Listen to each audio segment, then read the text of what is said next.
someone.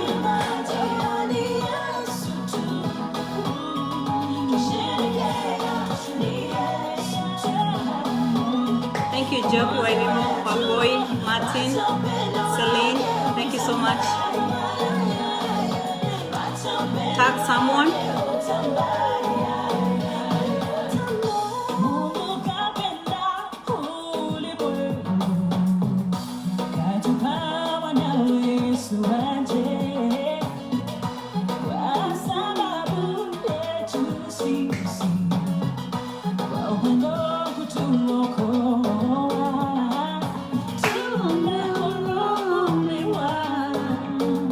Thank you so much, Gladys. Tag someone. Tag a friend. Tag someone who you know may need to hear this. Thank you, Anthony. Thank you for joining.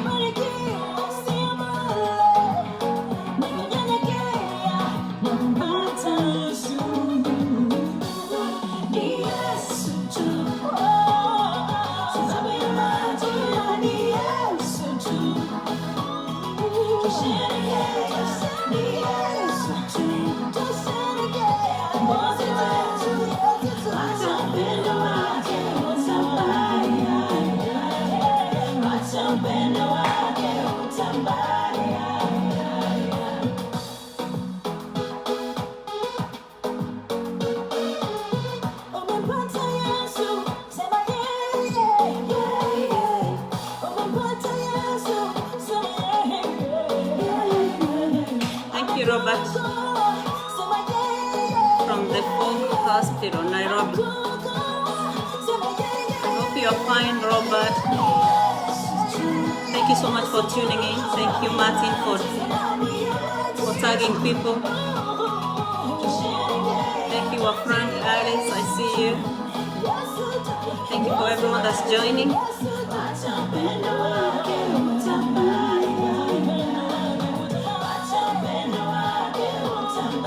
Thank you, Akinyi, watching from Qatar. Thank you so much. Tag your friends over there. Tell them something good is happening.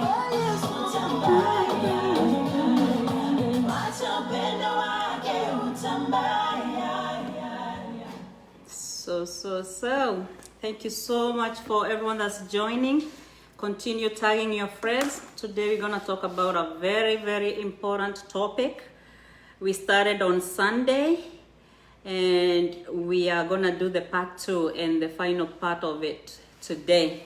So if you are not here on Sunday, when we finish, you can go back and watch last Sunday's show under the same title.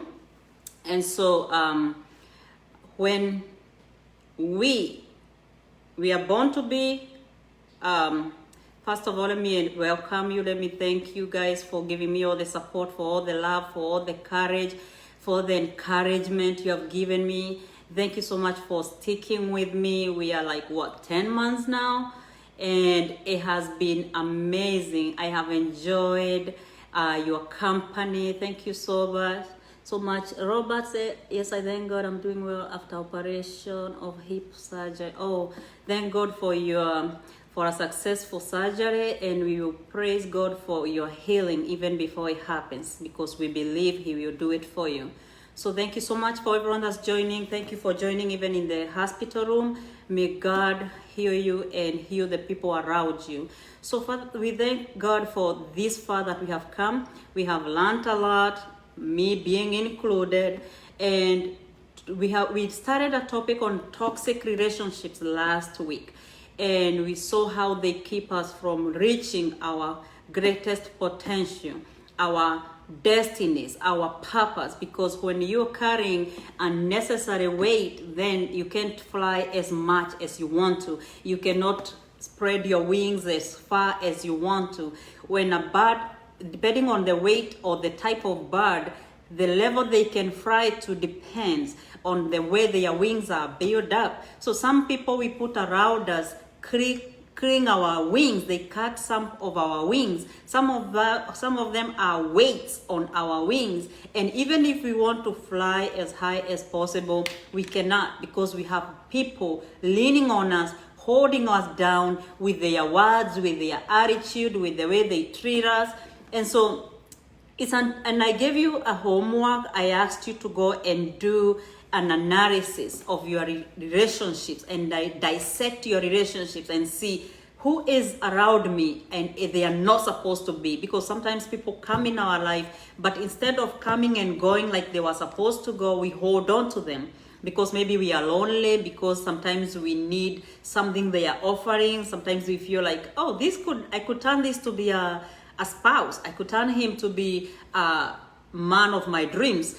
But it's not always God's will for us to do that. And so when God sets people in our lives, sometimes it was supposed to be for a reason and for a season, and then we are supposed to let them go. So anytime you hold on to someone longer than they were expected to stay in your life, they become a burden, they become a weight.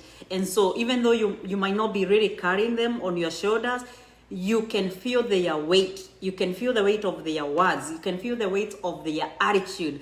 The way when you come up with ideas, how they take them.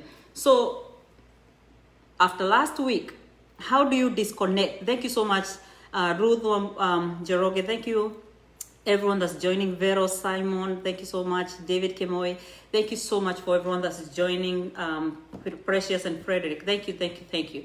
Keep inviting people. So if you did the homework, or if you do the homework and you realize that so and so, since they've been in my life, I've not grown, I've not progressed. In fact, I feel bad about myself. I feel like I can't do anything good. I feel like I am not good enough. I feel so, this kind of way that does not boost your morale. It does not make you feel like you are good enough to do what God puts you in here to do. People that point out the negatives. I gave you a testimony about how I hang around this group of people, and one particular person used to point out my negatives all the time. Oh, you don't speak well enough. You don't dress well enough. You don't do this. You don't do that. And I started picking all that negativity, and I thought it was true. And so I started looking for ways to improve, not knowing the devil is using them to whisper those lies into my mind. So there are so many people around you. Some of them are so insecure and so broken that the enemy can use them to block your way to your purpose. And so I had to go through that. I literally wasted money trying to go to learn a course that I already went through school for, And so I had to give you that so you can analyze your life and see who does not belong there. And when you realize who it is, when you connect with who it is, that when you're around them, you're not yourself, you're forced to pretend because they don't agree with who you are. Naturally are. They want you to act a certain way. They want you to behave or dress or be a certain way. So you have to behave or to act like you're somebody else. So when you realize who this is, there's only one way to disconnect with them. One word: distance, distance, distance. Create distance between you and this person. Okay? And this distance gives you, it may come from, because some people really, we don't even know why we are entertaining them. They don't build us at all. So disconnecting would be very easy. Like, bye, this is it. I'm done. I don't want to hang out with you, and you don't have to be mean. Just distance yourself. You don't have to explain, oh, you are mean, you are this, you are that. Let them get there themselves. If you have to and do it in a healthy way, do it. But if you don't have to explain yourself. Just create that distance. And that means if you're spending every weekend with them, start missing, start disconnecting, start, instead of you meeting to drink or whatever you do on weekends or when you meet, don't go in that meeting place. Stop going where they are, because every time you go there, you come out with a weight, with a word, with something they put in you that is not really you. So distance, distance, distance. Now, that can be easy when we are dealing with friends and acquaintances. Now, and it's doable. It's actually doable when I can easily disconnect from someone who becomes toxic. It's not easy because, of course, when you hang around people, they become friends and you start becoming attached to them. But after some time, when I analyze you and I realize you have jealousy, you want to compete with me, you want to compare what we are doing or where we are going, you are not building me, you're in fact making me doubt who I am, I can easily disconnect. And what I do is I spend less and less time with them until at some point I don't even see them. And when it happens that we are in the same sitting, I don't have to give them my ear to whisper all those nasty stuff they are used to. So I disconnect and I remove myself emotionally from their presence. That way, whatever they say, whatever they'll be doing or saying behind my back, that's their business. Let them deal with that. As for me, I will keep my spirit clean. I'll keep my mind clean from that kind of toxin. So how you disconnect from these people is distance, distance, distance. Now, today I want us to go a little deeper, because now, when these people, when the person who is toxic, remember toxic relationships can be romantic, it can be family, it can be friends, it can be acquaintances, okay? So what about when this person who is toxic is a family member, a parent, a sibling, a husband, a wife, as anybody, but within the family setting? And distance really doesn't work, because maybe you live in the same place, you live in the same compound. How do you do that? You know, because there are people, and we are, like now we grew up as 8 of us in our family. Okay, it's 7 of us now. My sister went to be with the Lord.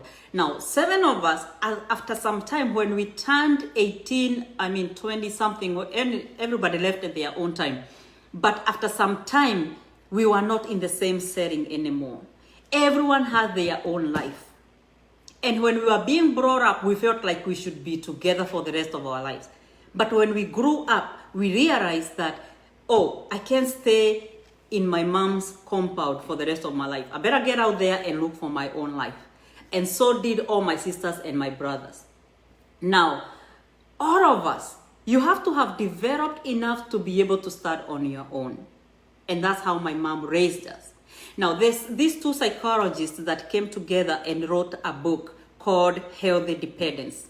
Now, healthy dependence means is being able to lean on others without losing yourself. Being able to lean on someone else without losing yourself. That's what healthy dependence is. Now, they go on and further wrote about how our human beings, we are relational beings. God created us to work together as a body. That's why he calls the church a body. A body has, if you can look at yourself, you have a head, and in the head there are eyes, there's a nose, there's a mouth, and all these organs together make a body. Now, you cannot survive by yourself from birth to death without any other human. That's why when we are born by, and we have to depend on our parents to give us food, to nurture us, to give us affection, to give us affirmation.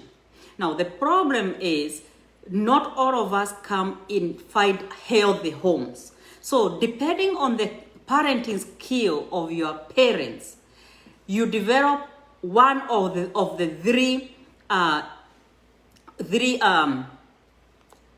ways of growth or ways of dealing with life. Now, there are kids that if their environment is good and stable, they grow up as strong and confident. Depending on how the parents nurtured them, the kind of affection they offered, and the kind of affirmation they offered. You can either be bold, strong and bold and confident. You can also be insecure and needy. This is according to your parents. The first relationship you make with your mother and your father. And that determines, for the most part, how your relational life will be for the rest of your life. So some kids were born into a very healthy environment, very healthy home environment, and they grew up feeling strong and confident because they were given the right amount of love, the right amount of affirmation and nurturing. Now, some kids came into a situation that was not all that stable. And so they grow up feeling insecure and needy. And they usually have fear of abandonment. Usually it's because maybe one of the parents left during their formative years. And so they feel like they are always anxious. What if this person leaves again? What if so-and-so leaves me? So they live in an insecure and needy position in life. Now, there are other kids, and that could be as a result of anything, including abuse and all that, who are avoidant. Now, avoidant kids, they build walls around themselves. They don't want to be connected to someone, to anybody. They want to be alone. They play alone. They are just avoidant. They avoid human, physical, and emotional contact. Now, depending on how you grew up, you might have picked up some of these traits during your childhood. But the good thing is we can always alter. We can always change how we were raised. We can figure out, why do I feel like this, and fix that area that you feel like that. So now I will leave alone the strong and confident today. I will leave the avoidant today. But I will talk about the insecure and needy, because these are the same people who either become toxic or they either end up being used and abused because they are needy. Remember, they were left in their childhood. They were abandoned, or they didn't feel secure. And so anybody they get in touch with, they want to hold on to that person because they are afraid they will not make it. So they have, when they grow up, they were insecure and needy as kids. But when they grow bigger, they adopt this mentality that says, I can't make it on my own. So I always need someone next to me to help me, because by myself, I cannot do anything. I cannot really succeed. I cannot really make it in this big hostile world. So these are the people I want to address today, because some of us have those issues and we don't know it. Some of us have family members who have these issues, and we can't really diagnose what exactly is wrong with them.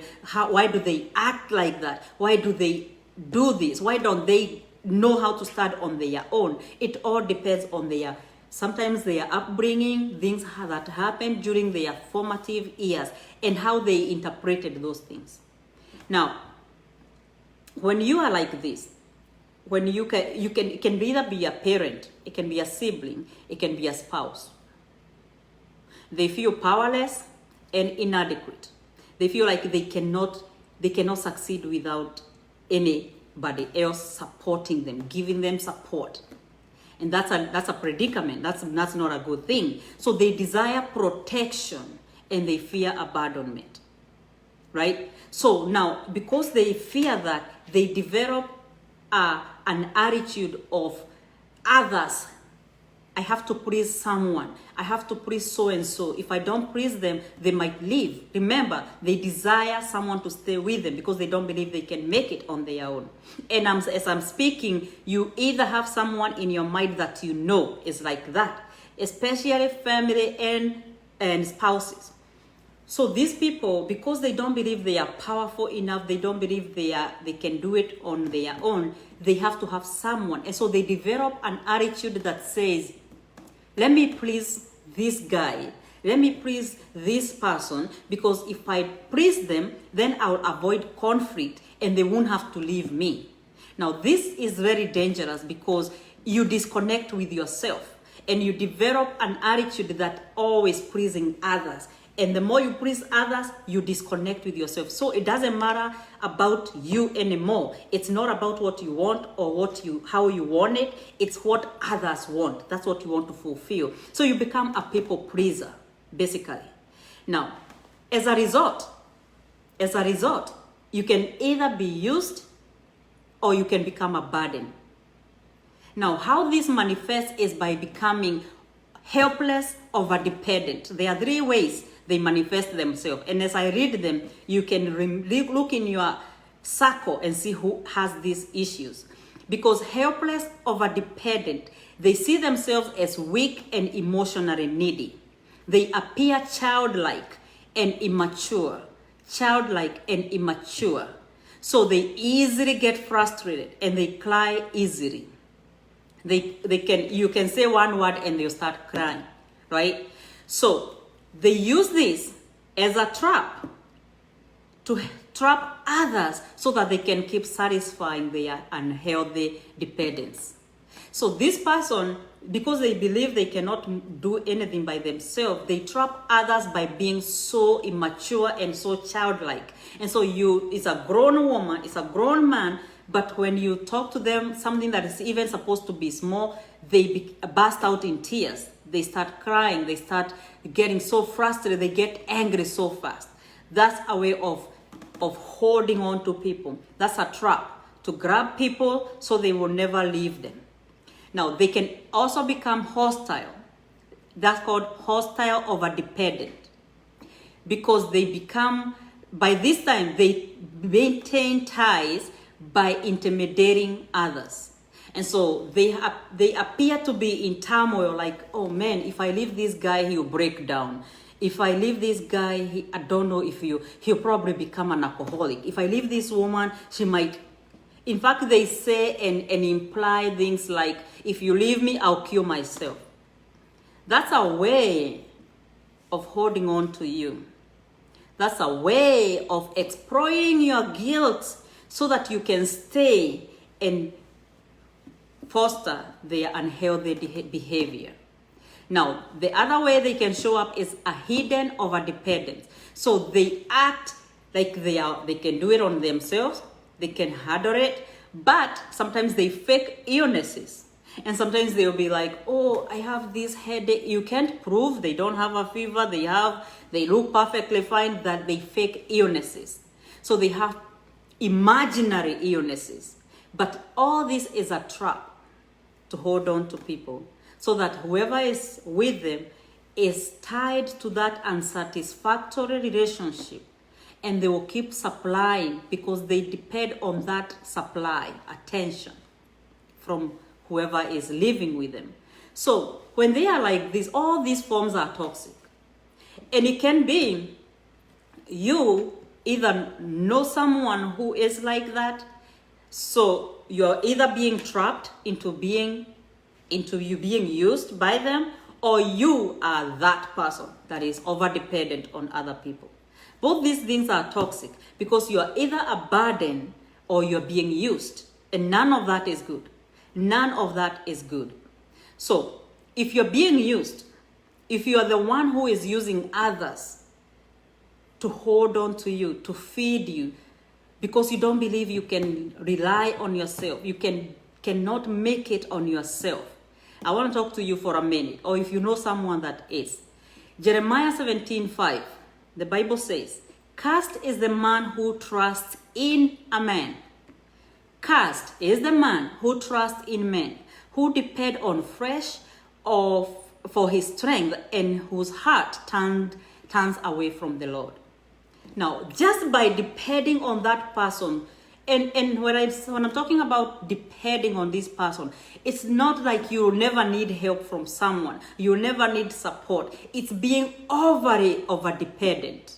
So you can't really believe, you don't believe in yourself. You don't believe you can do anything without someone else supporting you. That is you that I'm talking to. Because now you're already in problems. Because the Bible says you are cursed. Because you do not put your trust in God, who has the whole world in his hands. You have put your trust in a man, or in a woman, or in a parent, or in a sibling. It is terrible, terrible, terrible. And the first thing you need to do in order to build your confidence, in order to build yourself enough to stand on your own 2 feet, is to get a relationship with God.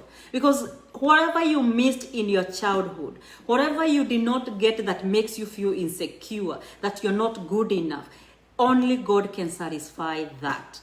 No human can really satisfy your need. No human in this world. They might do that for a while, but humans are humans. They get tired. No one can hold you up like this forever, but God can. So what you need to do is to build a relationship with God. so that he can build you, he can reveal to you who you are, and that you are strong enough, you are bold enough, you can do this, because when God is for you, no one can be against you. So all this idea of leaning on someone, oh, auntie didn't help me, oh, my mom didn't take me to college, oh, if only my dad didn't get married, if only this did not happen, and so you live as a victim. So whatever happens to others, you feel like you are shortchanged in life. So you really have no power to stand on yourself, to stand on your own 2 feet and depend on God. Because even the ones that are dependent and that are bold and strong, they were shown that they can do anything. That's the only thing they have over you. They were shown from an early age that you are strong, you are powerful, you can do this, you are smart enough, you are bold enough, you are beautiful enough, you are handsome enough. That's all they got that you did not get. Now, all these affirmations are in the Word of God. And only God can give you those affirmations, because when you depend on people to give you those affirmations, some people will come and they'll give you those affirmations, but they are looking for something. And they will get it. And once they get it, they will leave. Now, when they leave, you are left questioning, oh, so obviously they didn't mean what they said, because once they got what they wanted, they left. But when God gives you the affirmation and he tells you, you are beautiful, you are a masterpiece, you are strong, you are bold, I built you like this for a reason, I made you like this for a purpose. If you believe those words, they'll start putting strength into you. I was not always a secure person. I was very insecure, as a matter of fact. And because of my insecurities, I ended up in arms of people that I had no business being in. Because I did not believe I was beautiful enough. I did not believe I was good enough. I wanted someone to give me that affirmation. And I got it. I got it. But as soon as I got it, and I opened myself up and I said, oh, he likes me. And guess what? They took what they wanted and walked away. That's why I can tell you from my own experience, the very person who can affirm you, who can give you the right affirmation, is God, because he means it. He built you like that for a reason. So if he tells you that he's not trying to get you to give him anything, he's not trying to get you to offer yourself or anything, like most people will. So when you believe his word and believe that you can do anything because Jesus lives in you, because God has your back, then you will stop relying on people. You will stop relying on human power to help you. So you cannot hold people as a trap just because you don't believe yourself. So start building yourself in. Start building yourself up. Build your inner strength. Let God feed you. Look for a way of getting how God will feed you, and you understand and you'll be able to hear what he's saying. It might be by listening to a word of God through a pastor on YouTube or wherever you go to church. Let him feed you. Let him tell you who you are. And believe every one of those words, because God does not lie. He don't want anything. So he don't have any reason to lie to you. The moment you agree with God and believe that you got this, that as long as you're in this world, you don't really have to rely on anybody and lean on it so hard. Because listen, these are human beings. People, say like for instance, I was married and I woke up one day around 11 o'clock. By 12 noon, I was single. I woke up married. Within a span of hours, I was a single mom holding an infant baby. So you cannot really rely on people. It's a dangerous thing. That's why it says you are cursed. Because anytime those people can move, it's like the chair I'm sitting on. If I lean on it and it's not stable, if it decides to break and fall backwards, then I'm falling with it. Now, when you lean on a person like this, when you lean on a human being like that, you're putting yourself in a very serious situation. Be it a husband, be it a mom or a dad, be it a sibling, whatever it is, even a job, don't lean on it full force. The only thing you can lean on this life is really God. Because he's the only one that he says, I will never let you fall. I will uphold you with my righteous right hand. Because this person right here you are leaning on, One day they can see something else that is passing by and they will follow it. And guess what? You're leaning on it. Where will you find yourself? On the floor. You will hit the floor so hard because you're relying and you're putting all your trust in men. So a long time ago, it used to be, oh, look for a guy who has some cash or who have a good job and you're set for life. It's no longer that way. That's no longer the case because now you can get that. And when you get that, as soon as you get comfortable with this person, and yes, they are providing for you. Yes, they are giving you everything you want. Yes, you're a housewife, and there's nothing wrong with being a housewife. But even if you're a housewife, be sure that you know how to earn a living. Be sure that you can actually get out there and make something for yourself. Because even if this person will never leave, may not leave you, they are human beings. They can die. We are all going to die, and you don't know how long this person will live. They can lose their job. And if you trust on this person and lean on them so heavily and remove your trust from God, chances are, if anything happened to that situation, then you will fall down. Then you will hit the floor.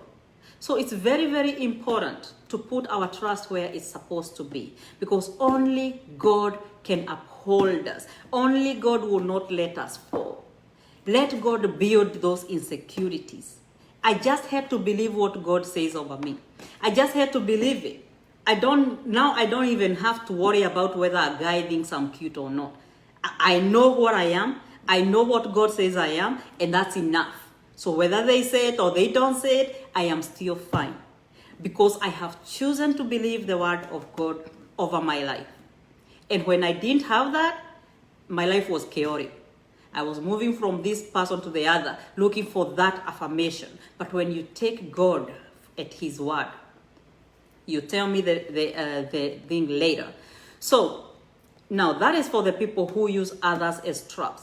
But if you are the one who is being trapped in a toxic relationship, because maybe you helped someone and they come in and live with you. First of all, if there's that in situation where someone needs a place to live and they are in a down moment, we all hit that down moment, and you feel like, oh my God, everything is falling apart. I don't have a job. I don't have food. I don't have anything. And if someone comes to you and you are in a position to help that person, be it they'll sleep on the couch or on the floor, be good to that person, because God can use you as a stepping stone.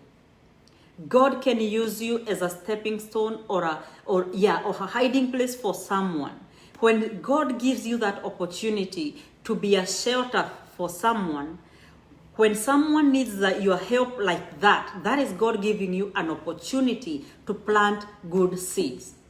So most of us, what we do is when someone is really relying on me, we use them, we take time. Now, this is going to be my house, my rules. And of course, it's your house and your rules, but don't be mean to this person.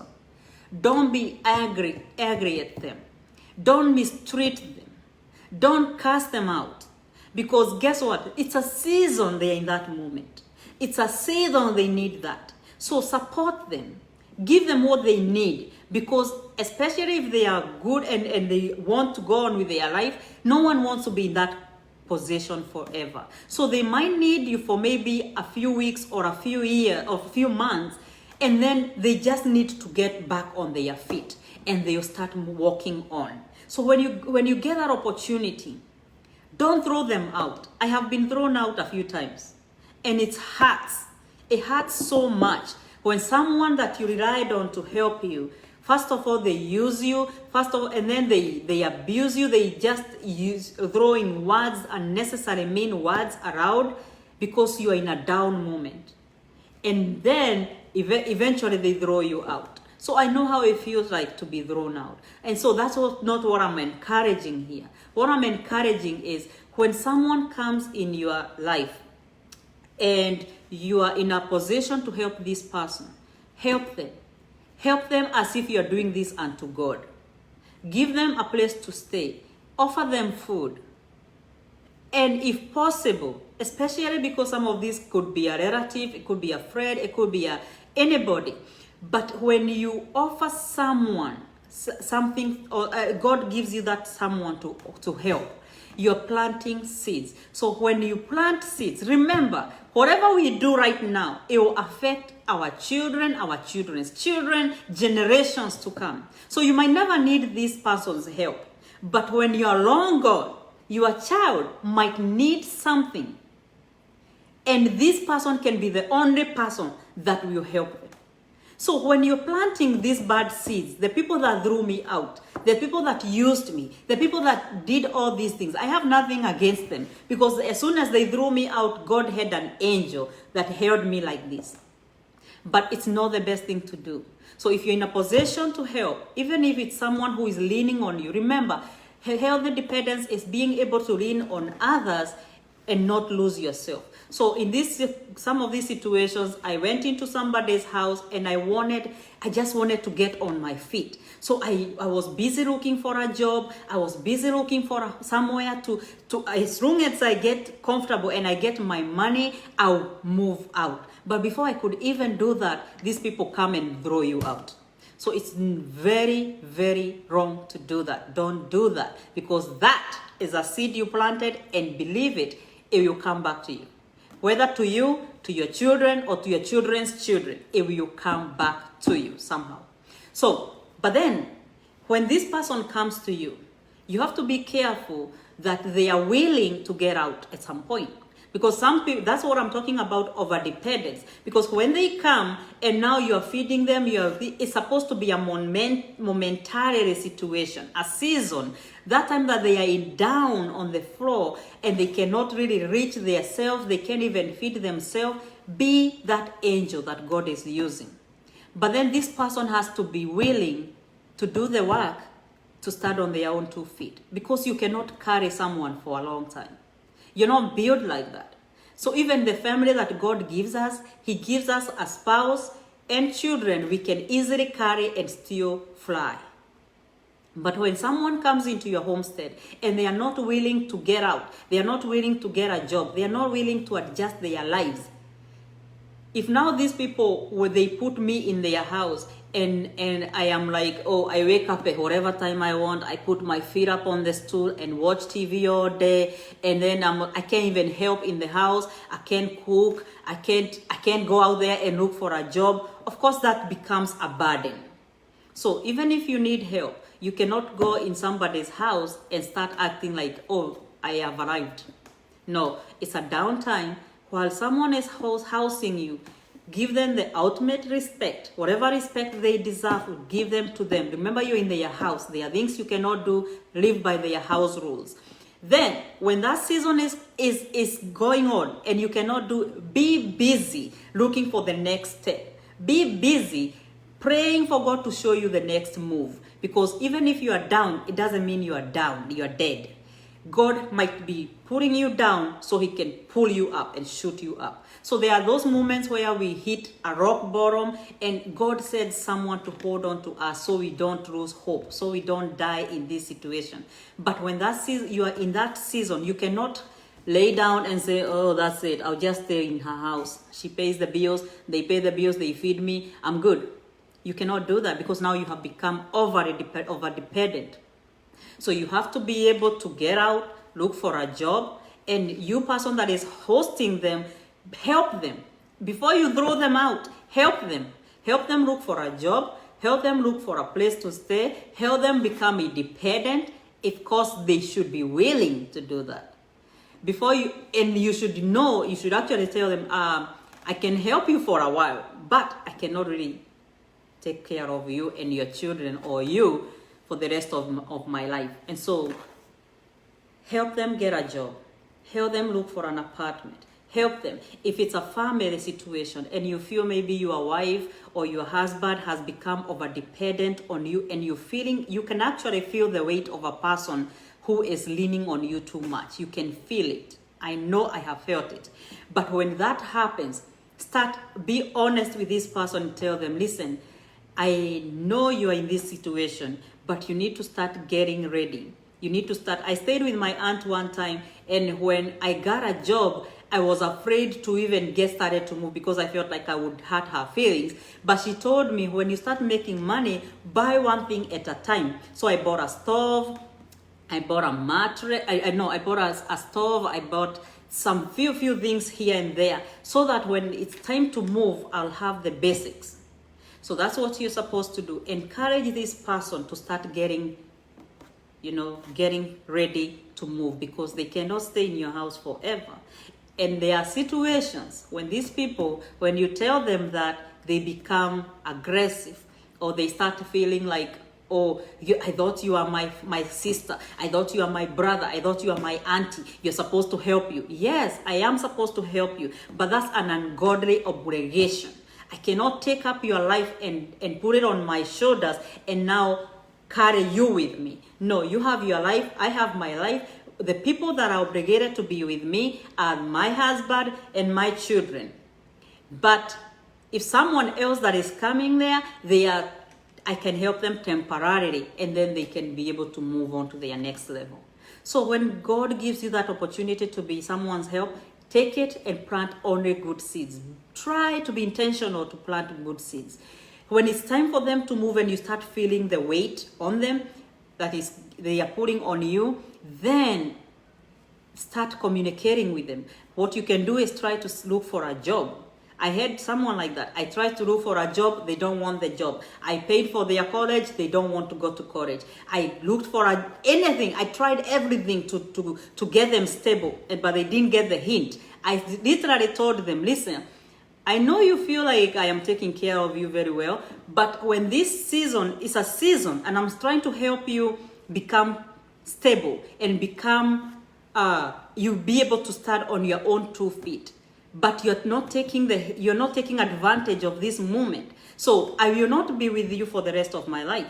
So this thing, in fact, if I get married tomorrow, you will not follow me to my husband's house. I was open enough to tell them that. So take advantage of these offers I'm giving you. Take advantage of this college.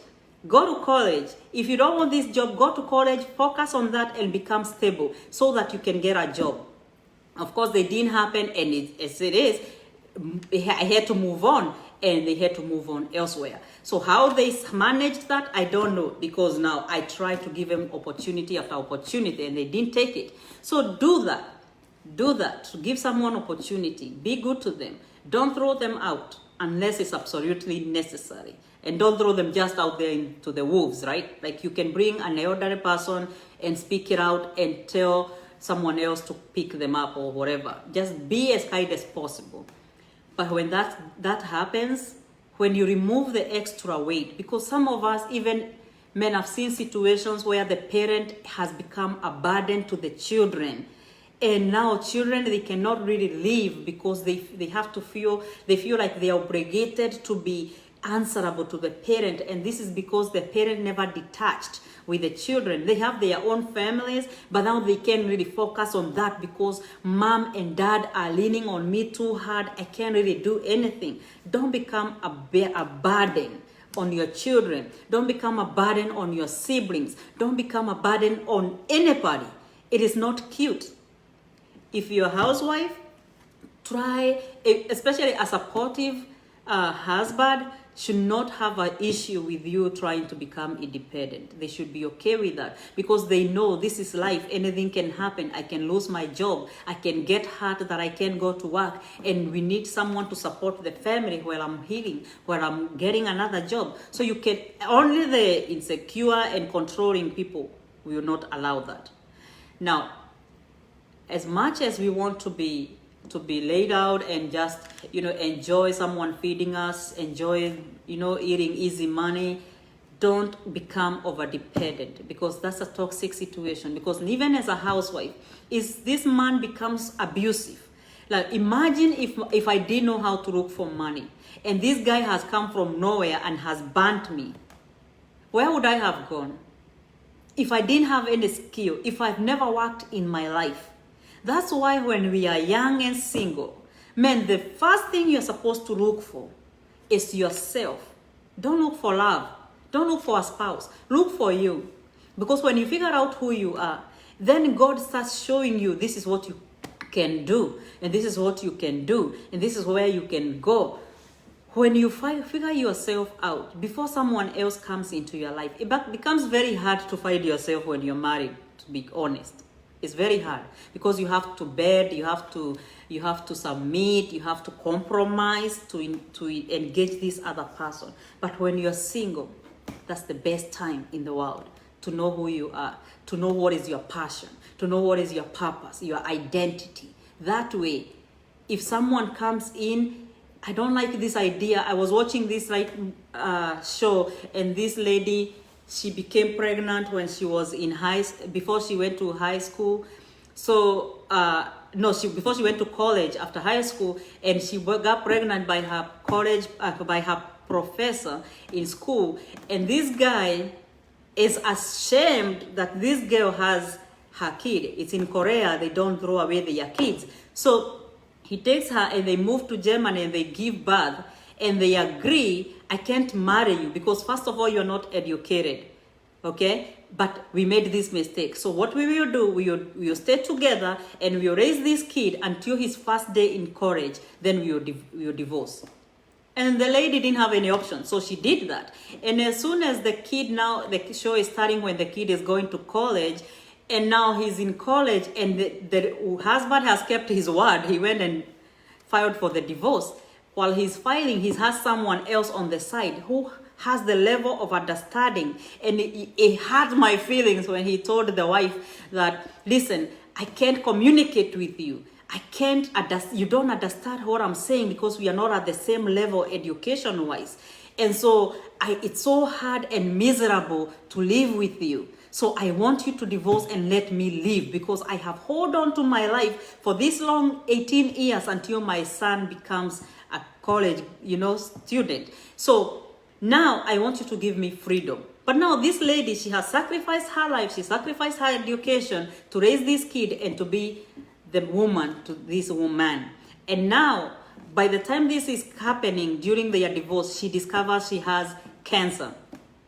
And now she's like, okay, that's it. So now I'm 38, I have a kid in college, this husband wants to do anything to get rid of me, and I'm sick, I'm dying, I have 6 months to die.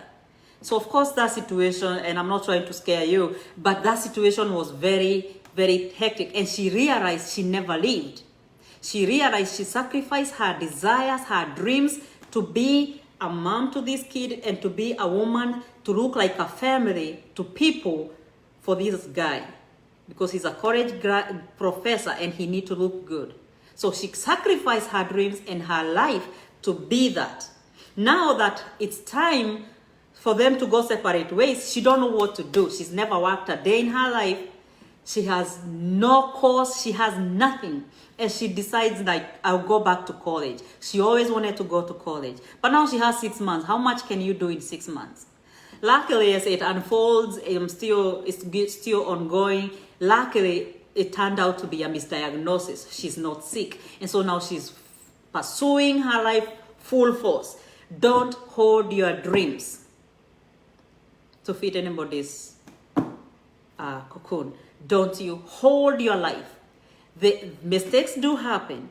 And if you happen to get pregnant in a situation like that, pray for direction.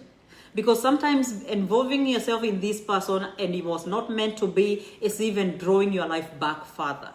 But if you even happen to get pregnant, you can still pursue your dreams.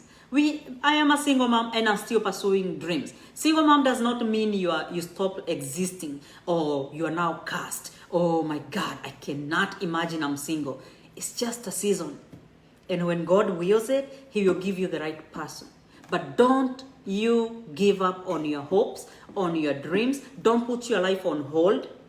Sometimes we do hold it for a season, but don't give up your goals and your dreams to be anything someone else you want you to be.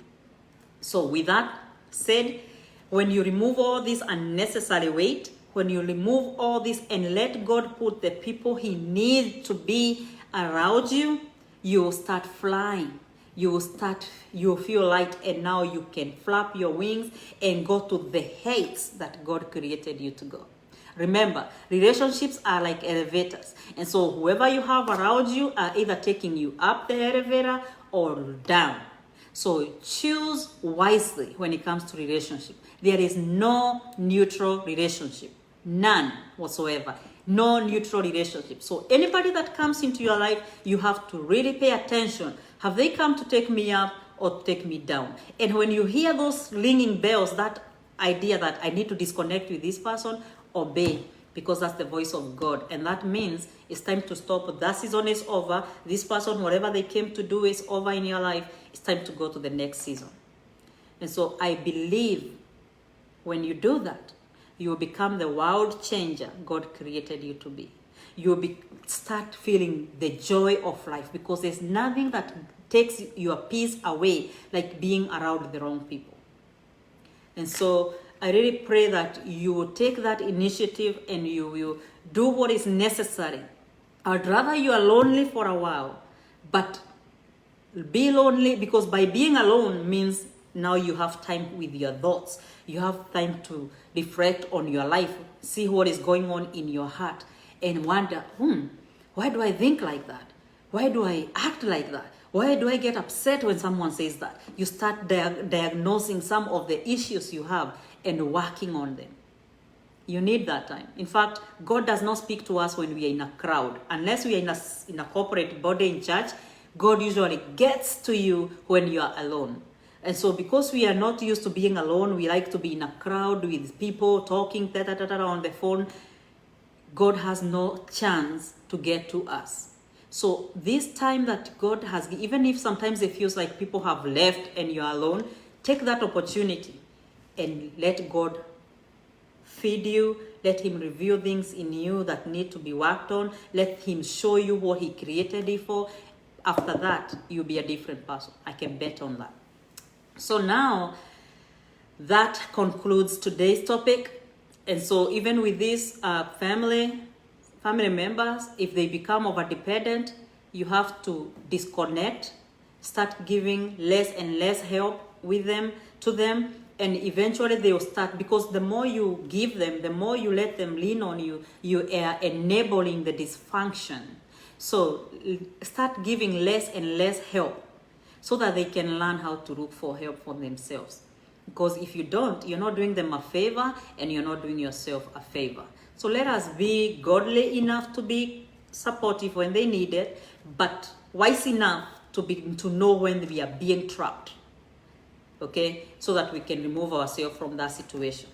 Now, Thursday, on another note, Thursday is Thanksgiving here in America. We call it Thanksgiving holiday in America. So this whole week, actually, there's no school, and it's a season where we reflect and we thank God for what he has done for us. And so this coming Sunday, it will be our Thanksgiving Sunday.